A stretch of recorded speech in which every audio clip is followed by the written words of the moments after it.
And this is what happens when something goes terribly wrong with your 3D printer in the night. Can you say bird's nest?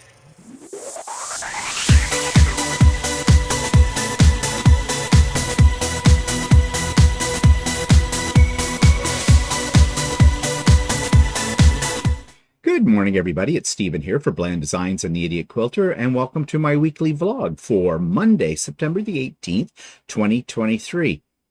3 days till the official first day of fall. Yeah, I'm still wearing my shorts, though. I'm not giving those up until it gets bitterly cold. Okay, let's take a look at what I've been working on this week. So I finished it. You've seen it in pieces. Now it is completely done. This is my gnome table runner, which is going to be a gift for a friend at some point in time, at around Christmas time, actually.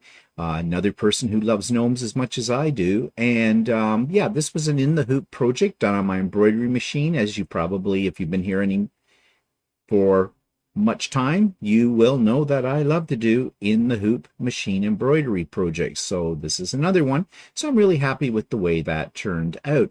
And right now I am working on, and it's in pieces, this is a pattern called Bloom and Grow, and it's by Stephanie Stitches. And you know, I've done some of Stephanie's projects before. Always love them. They're always really great patterns that are easy to follow. She writes wonderful instructions for these patterns, and this particular pattern is available on her Etsy store. So just do a search for Stephanie Stitches Etsy, and you should be able to locate this if you're interested in getting the pattern.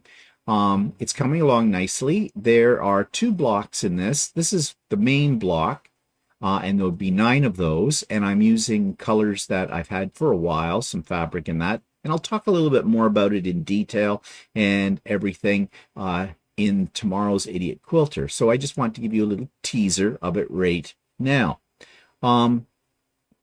So that's what I've been working on, and I'm hoping this morning to, after I finish my vlogs and all of that kind of stuff, I am hoping to get out to my Lucy machine. I got her all cleaned up on the weekend, ready to go, and start quilting, I think, my Halloween quilt. I'll do that first. I have a Christmas quilt, and then I have that scrap, what I call the shirt scrap quilt, that was made from scraps left over from all the shirts that Walter has made me. And so I've got 3 out there to quilt.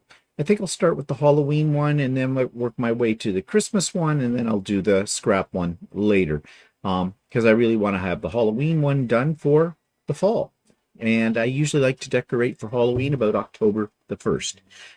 Didn't used to decorate at all for Halloween, but in the last few years I've started doing that. So yeah, that's a thing. So yeah, lots of projects to work on, and I'm also working on registrations, early registrations for the retreat, and I'm going to talk more about that near the end of today's episode, so stay tuned for that if you don't know what I'm talking about. And yeah, so let's jump right into YouTube channel of the week. This is hilarious. There's this guy who does, he's a Canadian, he's a professional videographer, I guess you would call him.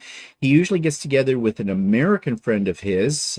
They just live on either side of the border in around the Niagara Falls area from each other, Buffalo and Niagara Falls.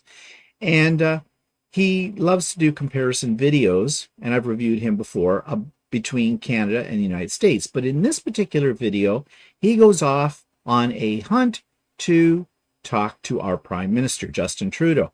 And along the way, he shows you different spots in Ottawa, which is our capital city. And it's a very good video. There is some humor in it. There's some tongue-in-cheek seriousness in parts of it as well.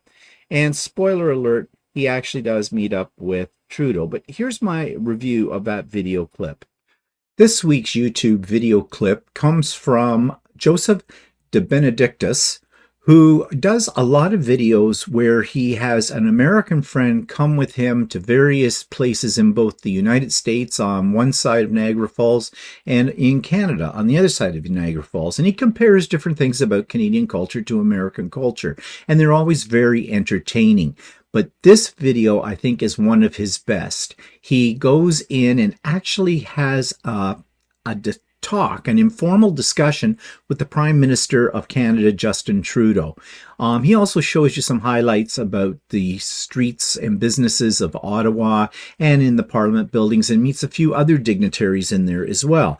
Now, I think a lot of this has been pre-set up. I don't think it just happened spontaneously, as he might suggest in the video, because after all, he is a professional content creator. This is his job, and he creates very entertaining videos. But nevertheless, I think it gives a lot of insight into what our capital city is like, about Canadians' preferences for various foods, and just a lot of very interesting and entertaining facts without being pedantic, teaching you something. Okay, so check this out. I broke into Justin Trudeau's office. It's a great little video.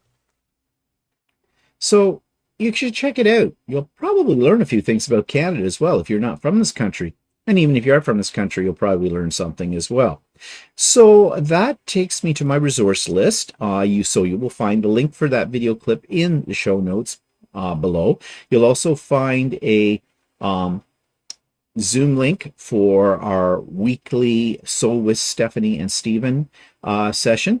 And we didn't have it last week. And if you've seen my videos the week before, you knew that we were off on a little trip and Stephanie was off to one of her retreats, so we weren't able to do it. But we're back on track again, and we will be resuming them at 9 a.m. Eastern Time this coming Wednesday. So Zoom links below. Join us if you've want to do a little bit of sewing or whatever for a few hours. Okay, you'll find links to all of my friends' YouTube channels as well, and you'll find links to my past videos, the videos I made last week. Yeah, brain cobwebs in it. Yeah. Okay, well, the reason there's cobwebs is because I got up at about 6 o'clock this morning, and here's what it's looking like right now outside. Looks like we might have had a little bit of rain because the step is wet. The days are getting a little shorter. I mean, it's just starting to lighten up here. Looks like it might be at least a clear day. The sky is looking fairly clear. Yeah, it's starting to feel a little like fall. I mean, the current temperature right now at 7:30 in the morning is 13 degrees C. So that is refreshing. Okay, refreshing, I'd say. And I don't know what today's high is. I don't know if my watch tells me. It does. It says it's going to be about 20. So yeah, the days are getting shorter. The days are getting cooler. It happens. It's life, right? I know a lot of people really love the fall weather. I do and I don't. I like the colors and that kind of thing. You know what I don't like about fall is I have to get dressed. What I mean by that is it gets cooler. I'm going to have to switch out of my shorts into my long pants again, get out of my sandals, put on my shoes and socks again, and eventually have to put on a coat. And yeah, I like the summer. Less clothing. Maybe just because I'm lazy about dressing. I don't know. But anyways, yeah, that's what today looks like. So that takes me to what's pissing me off this week. Okay, it's an observation, and it disturbs me for many reasons, and I don't think I'm alone in this. So what triggered today's thing? You noticed in my topic I called it, "Is begging a profession now?" The streets are full of beggars. All right, yes, most major cities are having a homelessness problem. Yes, we know that. It's no different here in Canada than in the United States or probably in other parts of Europe. There's a lot of refugees coming into our country, and I know into the United States, and there's just no place for them to go. I've talked before about the refugee situation. It's a problem that's been in our country, has definitely been the fault of our government, not planning ahead, letting in all kinds of people, but not providing an infrastructure to support them. So that's a problem. But even before all of this refugee influx happened, we had people on street corners begging. You got off the highway off the ramp on a highway, and they'd be standing right there on the ramp with a cup in their hand, waiting for you to give them change. You see them, they'll walk up to you in a park, in a city park, and ask you if you can spare some money so they can get a cup of coffee or whatever. And my heart goes out to those people, but my wallet doesn't. I'm sorry. And here's what is pissing me off about that, because there's a piece of me that says you're being cruel. You should help these people out with whatever you can do. Well, that was easier in pre-COVID days. And why I say that is because I don't carry cash around with me anymore. Since COVID, I carry my credit cards with me. I pay with my credit card anywhere I go, or my debit card, but usually my credit card. I have $40 in my wallet. I have had that $40 in my wallet since 2020. Okay? I open up my wallet and I expect to find my money half-eaten by moths. But then again, Canadian money is very, made of plastic, so it lasts forever. You can wash the sucker, no problem. But I digress. I used to pay cash for things, I didn't like putting things on a credit card, although that's a better way to go because I have a complete record of my spending all the time. And I'm the kind of person that pays my credit card off immediately. I don't even wait till the end of the month or whatever to do it. I pay it off every week. I pay off my credit cards. That's just the way I do my budgeting and my banking, my finances. So I never have a loonie or a toonie in my pocket. And for those of you that don't know what a loonie and a toonie is $1. It's a coin. And a toonie is also a coin, and it's a $2.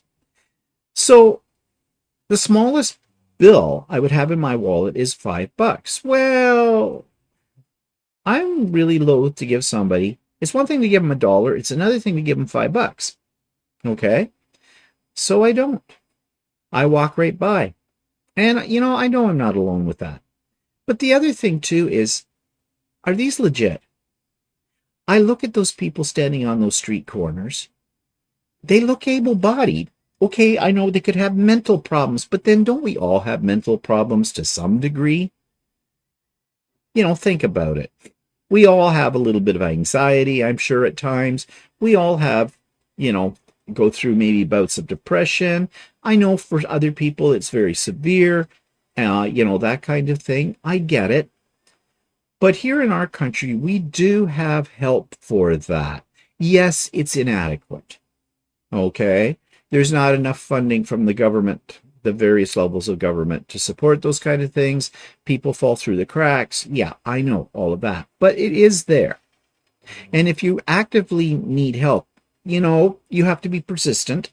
You have to, pursue this kind of thing to get it. You just don't take no for an answer or let long lineups or wait times discourage you. Okay, yeah, I know. Easy for me to say. I'm not in that situation. I get that. Okay.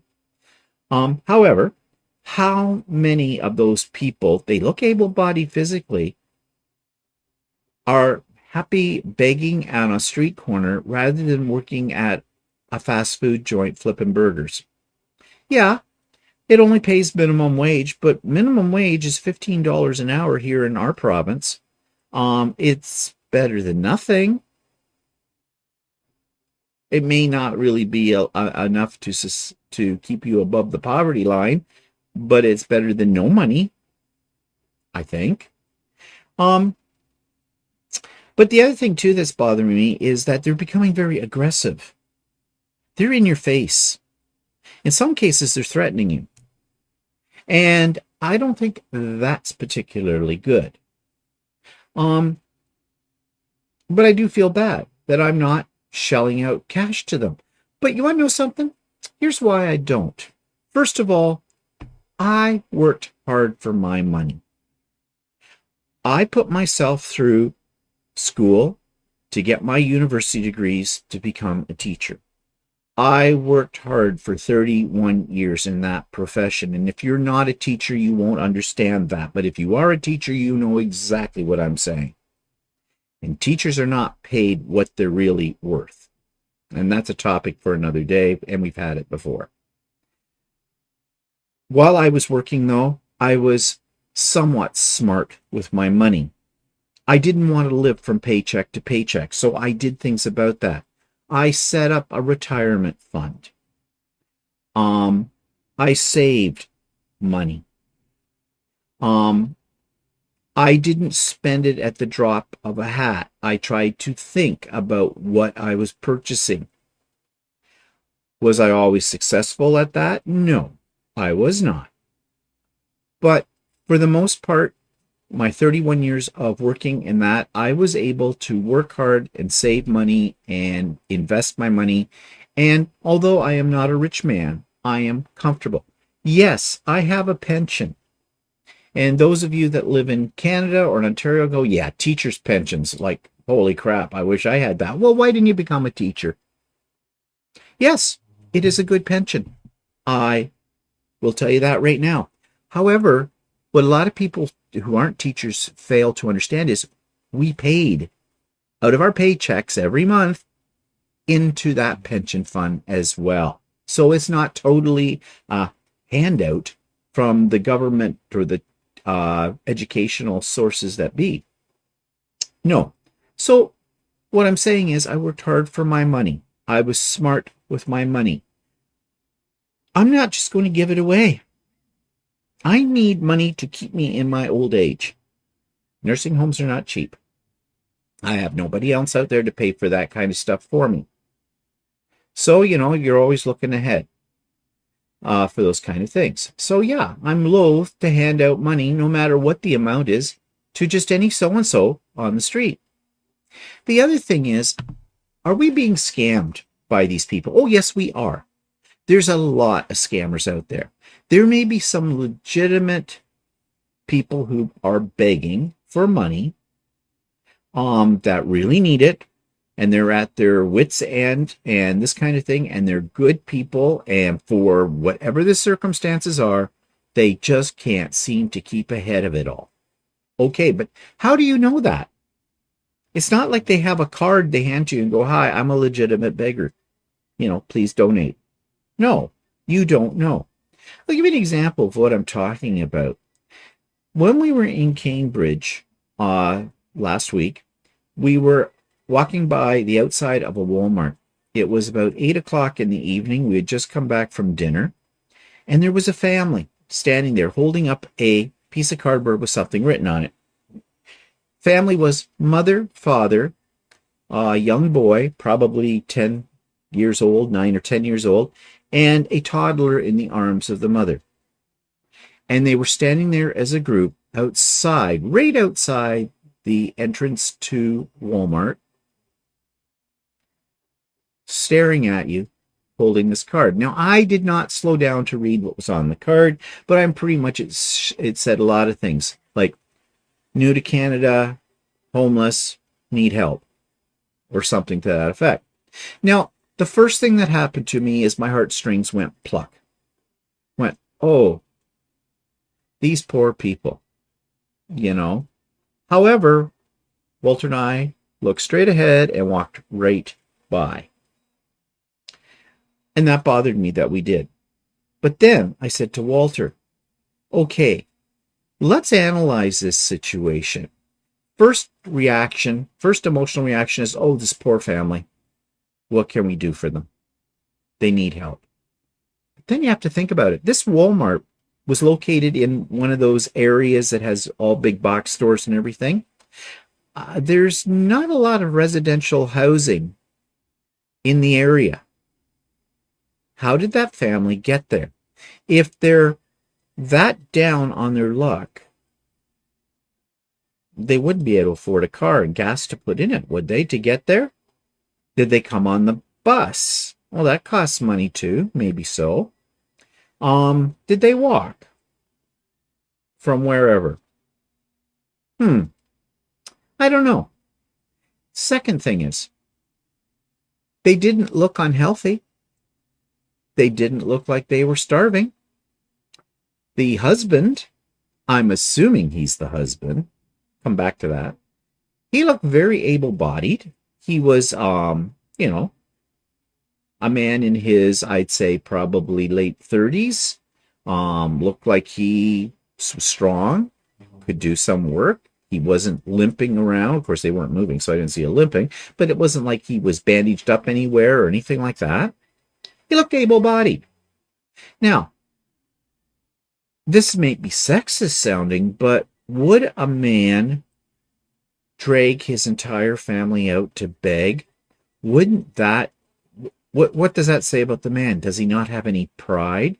I mean, in the traditional sense of things, the man is supposed to be the provider for the family, right? So why would he drag on a weeknight? Shouldn't his kid be in school? Drag his family, especially a toddler, out in, it wasn't real cold, but it wasn't real warm. It was brisk. Out there to stand for who knows how long outside of a Walmart. That's almost a form of child abuse, isn't it? Got a young boy, 9 or 10 years old. He needs his sleep. He's got school probably in the morning. And you've got a toddler and his wife. Now, his wife looked very able-bodied as well. So this made me start to think, yes, initially, oh, this poor family, but then you start analyzing the situation. How did they get there? What's their story? We do have things in our country to help people out like that. Are they new refugees to Canada? Well, even though our government has let the refugees down by not having a sufficient infrastructure, there's still aid out there in many forms. Rather than standing outside the Walmart, why didn't he go inside and fill out a resume or fill out a work application order?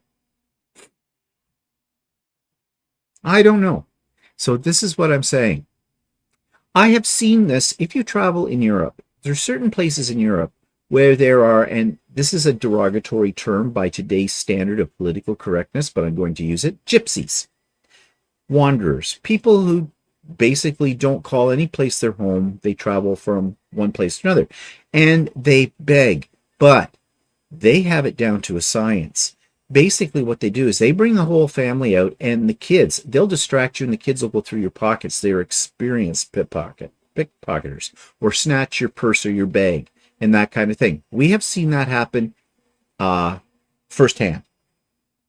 And we were told once, now this is quite a few years ago though, on one of our earlier trips to Europe, our tour guide told us, okay, this is what's going to happen. You might get swarmed by a bunch of little kids as little as 3 years old. And he said they'll try to rip everything off you. He said, kick, punch, hit, slap them out of the way. Don't be fooled that these are small, innocent children. They know exactly what they're doing. They're trained in this, and they will rip you off. And I saw this happen. And I've never forgotten that experience with it. So this is what this family kind of reminded me of. So I guess what I'm saying is, it's really hard to know who to give money to. And just on another sort of a side note here, another thing I've been noticing, there are these apps you can get that keep you in contact with people in your neighborhood. Okay? In fact, I think that's the app on my phone, Neighborhood or something like that, or Neighbors, whatever. Well, in the last couple of months, there seems to be a lot of people looking for money to support certain things they have. For example, the latest one was some lady's dog passed away, or she had to have it put down. She couldn't afford the vet bills for that. She owed something like $4,000. However, or no, $1,500, something like that. She was starting a GoFundMe for that, but she was asking for $4,000. Why? Well, first of all, you don't go to a GoFundMe to pay for the vet bills, in my opinion. I love animals. I do not want them to suffer. However, plan ahead for that kind of stuff, because animals will die or have medical problems. I said to Walter the other day, if we ever got another cat, first thing I'd be doing is getting pet insurance. Yes, it's expensive. I know that, but I think it's worth it because of what vets gouge you with now. Okay. That could be a topic for another day too. So yeah, but here they are. Or somebody couldn't afford to buy their kid new notebooks and pens and some clothes for school, going back to school, and they're starting a GoFundMe. I don't give money to GoFundMe, period. And I would definitely not give it to anybody I did not know. And I probably wouldn't go through GoFundMe if it was somebody I knew would help. I think I'd just walk up to their door and give them stuff. Okay. But that's a form of professional begging as well, but it's just using technology for it too. So I guess the bottom line is this. I feel for these people who legitimately need help. However, let's not be sucked in. Okay. You worked hard for your money. I worked hard for my money. And it's not bad to give, but give to legitimate sources, not just to people on the street. You may disagree with me, but you're perfectly capable of doing so. Okay, moving on. Let's talk about new products. Okay, I bought some filament for my printers, some more of that stuff that does the two color thing that I've shown before. And you can see behind me up on the top here, my new banners. There they are, the Idiot Quilter. Now, why did I buy banners, have banners made? Well, I have noticed that in a lot of YouTube creators have something somewhere, usually in their shot, some sort of sign that says what their channel's called. I've never had that. So I thought, what the heck? I'm going to do this. So this is my logo. I have business cards with that on it. I have pens with that on it. I have sticky notes with that on it. Yeah, branding myself. And so I thought I'd order a couple of these banners. I'm not 100% happy with them because they're a little bit stretched. Now, they do have gormets in the corners of them, and I think they're meant for outdoor use, and you tie them down with ropes, and that would straighten them out. I tried to press them. They are a fabric, a polyester or something, and I tested it first to make sure I wouldn't melt them, and it didn't. But pressing them didn't really get it out. So you can see, like, over my, what ear is this one? No, this ear. Yeah, on this side. Just over that ear, you can see a little wrinkly kind of bulging in that, which disappoints me. If I had a bigger space where I could really, pull it taut from corner to corner in that, I would, but I can't because that bulkhead that they're on is just a little shorter than what the banners are. And I bought the smallest size they provided, a company called Vistaprint. I've bought stuff from them before. They're pretty good. So I guess I'll just live with it. I was debating whether I should write to the company and just say that and see what they would do. They're very good with their customer service, but I don't know. It just may be the nature of the beast. Anyways, yeah, I bought that new. And what else? Did I have anything else? Oh, fabric. Oh, yes. Okay, I was just talking about money and saving. Okay, well, I'll talk more about the fabric situation tomorrow on Idiot Quilter. But if you haven't seen the haul, and it was a big haul from our 2 days in the Cambridge Stratford area, then check out So Chatty from Friday. You'll see the whole thing. Okay, that takes me to grow lights and what's happening. Well, the grow lights look, oh, sorry, I did have a close-up shot of the banners too, just so you can see what I was talking about. So you can see how, like, kind of wrinkly they are, but those wrinkles don't come out, that wave in them. Anyways, first world problems. Moving on. Okay, this is some of our harvest.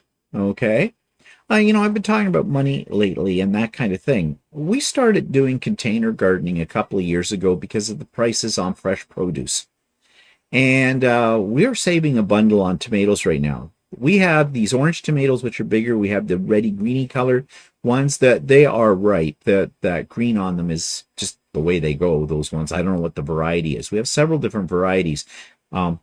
We started them under the grow lights, as you know, and I bought a package of mystery seeds on Amazon. They were supposed to be, dwarf tomato plants, and I thought they'd be a perfect friend of the lights. Well, they didn't turn out to be very dwarfy. I knew they would be small tomatoes, but then I got these other ones too, so yeah, it's a mixed bag of seeds. We don't know what they are, but we have a lot of them. That's just a few. Walter goes out every day and he picks more. Squirrels are enjoying them. Little buggers are waiting until they get really ripe, and now this year they're sucking the insides out of them and leaving the skins. Last year they just took one bite out of them and left the rest of the tomato on the banister. Now they're just sucking the guts out of them, and the skins are sitting there on top. Well, I don't blame them. I don't like the skin on tomatoes either, kind of. Well, I don't mind. It's when you cook them. And speaking of that, Walter has been cooking them. He made a great big pot of tomato soup, and it's delicious. He put all kinds of other things in it. The only thing is he didn't take the skins off the tomatoes. He used the small tomatoes. He, put them in the Instapot. So you do have skins. And I don't know about you, but I'm not really fond of the skin on a tomato in that format with it. But then again, trying to peel these little suckers would take you forever. So I do know I could probably put them in the oven, roast them, and then they'll sort of pop, and the skins, you just pull the skins off of them. I haven't tried that yet. And then you can, puree what you get out of that, add some herbs and things on it, freeze it, and then you've got tomato sauce that you can use for lots of other applications. I may do that this week. We'll see. Unless Walter poo-paws it. He poo-paws a lot of my ideas. Usually because I don't do it right. But, whatever. But anyways, yeah, we're getting quite a harvest. Lettuce as well. Lettuce loves cooler weather, we have discovered. So all of these pots in here, and up here in that red one's a type of lettuce too. So this week, we're on a mission. Yeah, we're making sure we have lots of salad every night. And every meal's going to feature some tomatoes as well for it. So here's what things are looking like out on the deck right now. They're starting to go a little, weird, because it's that time of the year, but we still have lots of green peppers. This massive green thing way down here in this far corner, that's basil. We have tons of basil, and I keep saying I want to make pesto. Okay, I got to get off my rear end, get down to the bulk barn or someplace and see if I can find some pine nuts, because I need pine nuts, and make some pesto with that. And these are pepper plants as well, and there's still peppers coming on them. Plus, underneath the grow lights downstairs, we still have pepper plants there growing, and we still have lettuce. And I said to Walter, maybe we should try and grow some banana peppers. Because I was watching a video on making chili sauce, and because I like chili sauce, I might still try to make some. The whole problem with making chili sauce is, again, you got to cook your tomatoes, and then you got to get the skins off. Now, if I had a food mill, that might make easier work of it. Maybe I should look on Amazon or something like that, see if I can get a food mill. But whatever. We'll probably, when the season starts to get to the point where the green peppers aren't going to grow anymore out there, we'll pick them all and probably slice them up and put them in little small Ziploc bags, and we freeze them. They're no good for something fresh, but they're great when you put them in a sauce or anything like that, or if you're cooking with them anyways. And we've got some from last year still that we're using. So that's probably what we'll do with that. I know we could probably can things and do all that kind of stuff, but I'm not really into canning. Because one, I'd have to go out and get cases of jars, and then I probably would need a canner, to do the water bath thing and all of that. I did that years ago. I did try it. I made pickles, I think, or whatever. And my mother used to have a canner as well. And when we cleaned out the house, when she went in the nursing home and the whole bit, I got rid of it. I wish I'd kept it, but who knew at that point? I didn't have a garden and all that kind of stuff. So anyways, yeah, it is harvest time. Okay, so what's happening with the 3D corner? Well, you saw the teaser at the beginning, my spaghetti. Yes, I had a little problem. I was starting to print one of those scrap cans, the thimble cans, and on that one printer, I think the bed is a little warped, and it slid off. Somehow it slid off, found it on the floor in the morning, and the printer was still going, and I was having spaghetti, because when filament doesn't have anything to stick to, you just have streams and streams of filament come out. It looks like a production of hair when you're there. So yeah, I have since resolved my situation with that. So that's what I'm doing. I'm printing some buckets. Again, there's a friend of Walter's who's going to be celebrating her 60th birthday, and we have a plan, and the plan involves one of the thimble buckets. And I'm making a few others too, because I like to give them as gifts for various things. Okay, so takes me to blasts from the past. This is the next series in my pictures of Australia. This was our second trip to Australia, and it took place in 2018. So our first trip was in 2016 to Australia, and that one, and New Zealand. That one was really actually a cruise from Auckland to Sydney.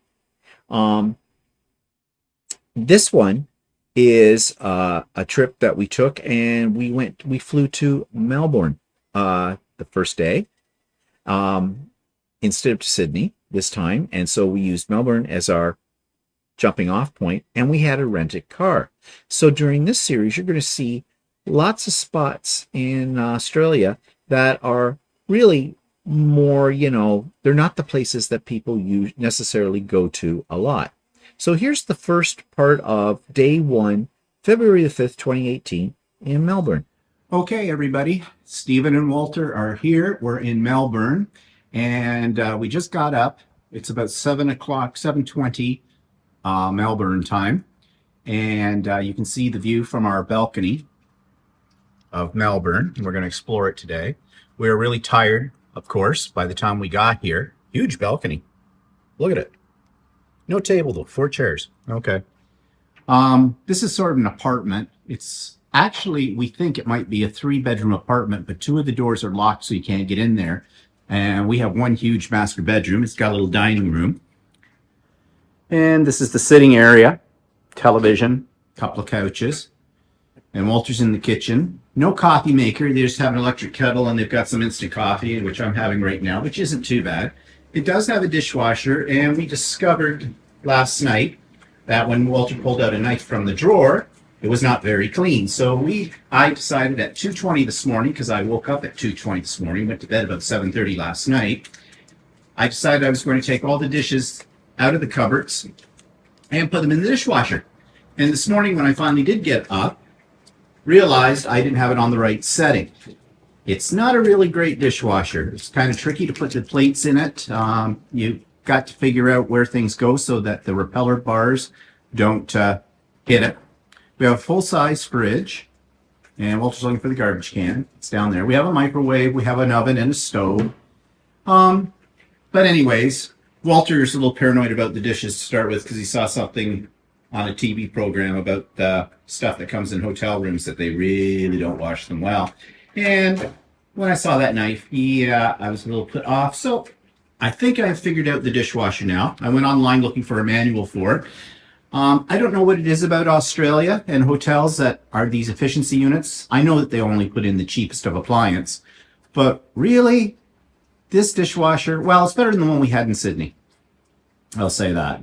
That one in Sydney, wasn't that a smug or something? Actually, that's considered a luxury loan. Well, I never figured out how to run it, and I don't know. Maybe it was just me. Anyways, take you on a little tour down here. Have a huge foyer. This is actually an apartment as opposed to a hotel room. Have a little death trap bathtub. Okay, you step way up in this sucker. And it did have sort of a non-stick coating on it inside, but I wasn't taking any risks. I mean, after all, we're over 60 now. I didn't want to break a hip, so we got a rubber mat from them. It's a pretty basic bathroom. It does have a washer-dryer combination. That's both a washer and a dryer in there, which is one reason why we're staying here, because we only packed for 7 days. And we only have 5 days where we actually do not have a washer-dryer. So that's okay. That way we can travel much lighter. Of course, this is the bedroom. And big king-size bed. Not a lot of decorations on the walls, as you can see. Cupboard, closet. Walter's been in there, didn't shut the door. So anyways, this is our first look at Melbourne, and I will take you out onto the patio deck, balcony, whatever you want to call it. And if you look down here, you can see we're by the railroad tracks, but this is actually pretty much central Melbourne. And that up in there is Federation Square. We had dinner there, actually had a late lunch yesterday up in there. Things were a little bit pricey. 2 pints of beer, $18 a piece. Well, I think we got the cheaper one. $14.50 a piece. Yeah, and 2 little personal pizzas, which were very, very good. But for 2 pizzas, it cost us 45 Aussie dollars. And the Aussie dollar is pretty much par with our own. So, yeah, but of course it's the tourist district, so what do you expect? So anyways, we're going to, any words of wisdom, Walter, you would like to give people? We are not live. No, right now I'm still asleep. He's still asleep, yeah. We do have an internet connection. However, it's only 1 megabyte per second. Although if we buy the 7-day pass, that's supposed to get us unlimited and much faster. The girl at the desk said she streams video on it, and that's what we're looking for. So today we'll look into that, hooking that up. I'm supposed to be able to do it from my phone, but it doesn't come up with that. And even though she said just put in and forget the network and try again, it's still not working with that. We've got about 5 hours left on this 1-day thing. Each day you have to renew when you've got the freebie. So we'll check this out later today because I do want to send some broadcasts and upload this to YouTube as well. So anyways, it's 7:25 in the morning. I heard that. Well, I didn't do that. That's a dishwasher. Oh yeah, I always blames things like that on the dishwasher. Yeah, anyways, we'll talk to you later. And this, by the way, just for the sake of dating these, because I don't know when the videos will go up. Today is what? February the 5th. And it's Monday. We arrived yesterday in the morning, Sunday, but we don't know whatever happened to Saturday because we left on Friday. And Saturday just disappeared. It's time travel. So as I do this right now, we're what, 16 hours ahead? 16 hours ahead. We're 16 hours ahead of any of you in Canada from Toronto. So, of course, for all our Aussie viewers, we're right on time. Okay, we'll talk to you later. We are down in the Docklands, Melbourne, and we're having lunch. And we got they called it here. Carlton. Yeah, but what size is this? We called a jug, but they called it something else. It's a 1.140 liter jug. Yeah, but they didn't call it a jug. They called it a jug. They call it a jug? They call it a jug. Oh, okay. Well, whatever. And here's the view.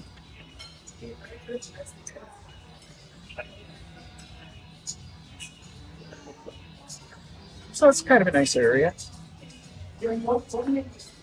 And actually, the food was a little cheaper than what we had last night. And the beer's cheaper too. Yeah, that whole jug of beer was $18. What we had last night for 2 pints was $14.50 a piece, so that was $29. So yeah, I think we hit the most expensive place in town last night. Although the prices are still pretty high.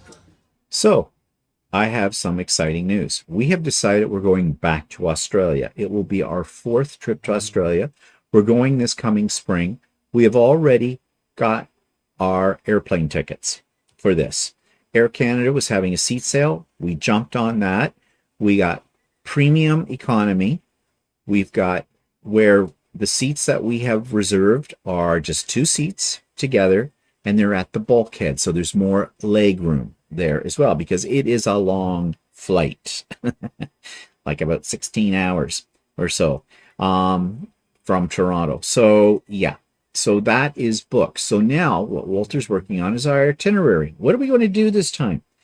We're only going for 23 days. So just a little over 3 weeks. I think our last trip, we were there for almost 5 weeks, but that's because we were traveling with a rented car all over the place.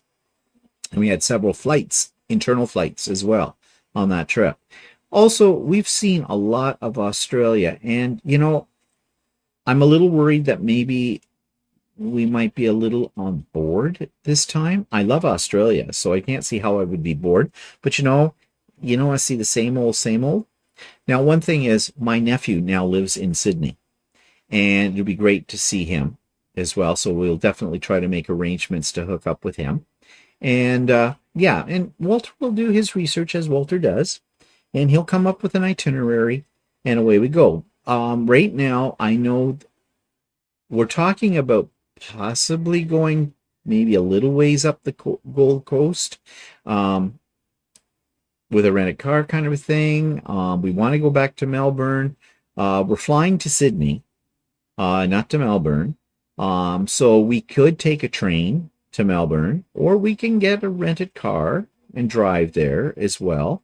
I don't know. We haven't got that figured out yet. We just have our plane tickets ready for that. So we're leaving at about the last week in March, I think, and coming back about mid-April for that. So yeah, I'll keep you updated periodically about what our plans are as we make them. So yeah, I'm excited about that because we love Australia. Did I tell you how much we loved Australia? I love Australia. And I said to Walter, one thing for sure that has to be on our itinerary. We have to go someplace where I can feed and pet the kangaroos because I love kangaroos. They're so fluffy. Yeah. Okay. So we had the Stratford trip. We did a lot of shopping for fabric. Well, I did. Walter didn't buy that much. And we went out to dinner at the Keg one night. Had a really interesting waitress at that. We talked about that on Stephen and Walter Live. And we saw Rent. And I love Rent. I've seen the movie up 10 million times. I think we saw it on stage many, many, many years ago when it came to Toronto. And this production was really good. We had excellent seats as well. Second row from the front of the stage, almost dead center. And it was in the Shakespearean Festival stage in Stratford, which is a beautiful theater, not a bad seat in the place. It was fantastic. So we had a really good time. If you want to hear more and see more about it, check out the So Chatty episode I put up this past Friday. It's all there for you.